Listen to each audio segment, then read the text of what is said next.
Hello, welcome to Shad Life. It's Coffee Monday. Okay, so you've probably heard my rants about kind of the bike industry or the direction that it's going, and this is always the case. There always is this kind of direction that the bike industry tends to choose and focus on, and I don't always agree with them. And these last probably maybe 7 or more years, I don't agree with this like super long and super slack movement.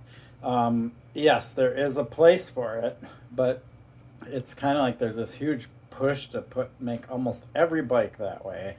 And I'm glad that there's small builders and companies out there that are still making, kind of bikes what I consider in that sweet spot. They're not quite as long. Their head angles aren't super slack, things like that, because we want that maneuverability, that quickness, that snappy handling, not just a bike that's sole purpose is to point downhill and bomb downhill at high speeds, which if that's what you do, then you want a long, pretty slack bike to handle that stuff. But for 90% of mountain biking, and I literally mean that, or probably 85-90% of mountain biking and mountain bikers, you don't need that. And so I'm going to plug a channel that I just love. And the reason why I love it, and I forget the guy's name, I should remember his name, but is he's pretty straightforward about what specific bikes are for. And there's a video he just put out that I'm going to have in my description. Go check it out. And he talks exactly about this sweet spot. And I believe he even uses the word sweet spot. 66, 67, 68 degree head angle kind of thing, right? And we're talking about hardtails mostly here, but even with full suspension, I love my Salsa Rustler because it's pretty slack, but not super slack. And 66 degrees, 66.5 is pretty slack. A lot of people think that's not slack, but that's pretty slack. I mean, bikes used to have 69, 70, 72 degree head angles. Anyway, let's get back to this channel. It's called Hardtail Party. He's out of Arizona. And just, I don't know where he gets all these bikes, but man, he is reviewing hardtail after hardtail after hardtail and some pretty cool stuff.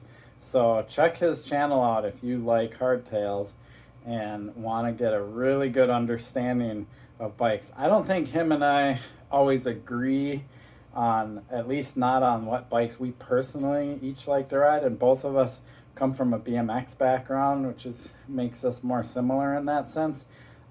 He does tend to like the little bit more slacker bikes, but it's interesting because his bike he's reviewing right now, he really likes it, and it's not a super slack bike. So, but he explains why. It's a really good channel to watch. So definitely watch that channel. And I talk about it a lot. I have my Esker Hayduk here for a reason. I just cleaned it up. This is the bike I rode for the Schwamigan 40, and it just got messed up, man. The brake pads, I believe I have them here. Yes, they got completely toasted. Here's one, but look at the other one. All the way down to the metal, because it started raining at around the halfway mark. So I'm basically doing a mud race for 20 miles, and that mud alone did this to my brake pads because they were perfectly fine before that. So I had to replace my brake pads and the rotor, because the rotor, see if it's available. I don't have it right. Oh yeah, I do, right here. I don't know if you'll be able to see this, but it got super pitted out and ground out, right? I can touch it now because I won't be using it. You don't ever want to touch your rotors. If you don't know that, don't touch the braking surface of your rotors. But right in here, it looks like the surface of the moon when you get really close to it. But yeah, definitely 20 miles of riding in the mud, trashed, perfectly good rotor and brakes, pretty wild.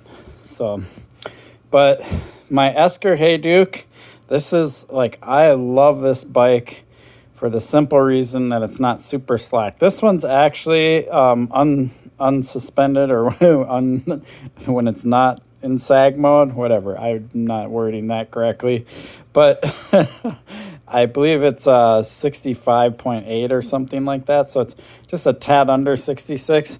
But then once the suspension compresses, that quickens it up a little bit. Yes, super sweet riding bike. I love it. I love the compliance of the titanium frame. He talks about this bike he's riding now. It's a steel frame. Steel and titanium have a lot of similar ride qualities to them. But again, it really depends on how a manufacturer builds them. So always keep that in mind. Not all steel is created equal. Not all titanium is created equal. It all has to do with the size tubing used, kind of how they tweak like this. I believe this ovalizes a little bit. I know on the steel one it does, stuff like that. So, they just do different things, thickness, wall thickness of the tubing, things like that, to give the bike the ride that they want it to be. And sometimes you can get bikes that are just too stiff and really harsh. Aluminum tends to be that way, but there are some bike companies that do aluminum fairly well, so they have better ride compliance. And then, of course, carbon has pretty good ride compliance, again, if the company focuses on putting the strands right and the shape right and things like that. Kind of getting way off topic, but that's basically me in a nutshell. So this trend that the bike industry is kind of pushing right now, of all these bikes being super slack, even hardtail is super slack, whatever. I know Santa Cruz makes one and whatever. I can't think of all the bike brands off the top of my head. Great for being out west. Great for being, and I always say out west, I'm in the central United States. So for where I'm positioned in the world, out west is like the Rocky Mountains area where mountain biking is extremely popular. In case you're wondering why I always say out west. Colorado, California, North Shore, that kind of stuff. But that's where a lot of the companies are also, and where a lot of the reviewers are, like Pink Bike is out there and stuff like that. So they tend to have this biased opinion towards the kind of terrain they ride. But for just a huge chunk of the country and world, like here in the upper Midwest, we've got Wisconsin, Minnesota, Iowa, North Dakota, South Dakota. We're not riding on these big mountains. Sure, there's some faster downhill sections, but for the most part, we're climbing or we're going through a lot of swoopy terrain, things like that.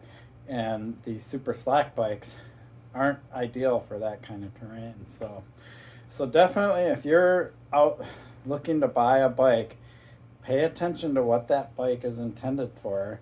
Watch this video that I have linked in the comments, not in the comments, in the description.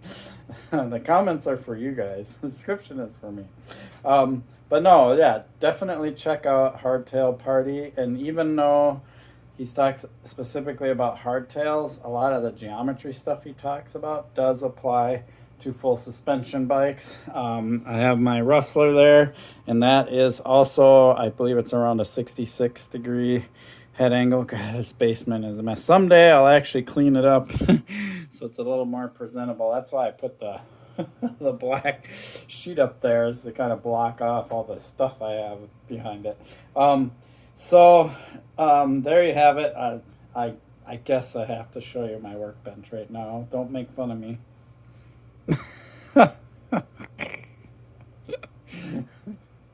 Okay. All right, cool. Check that video out. If you have any questions, ask them in the comments. State your opinion, your experience, things like that. It's all cool. I appreciate your support for my channel. Please like and subscribe. Peace.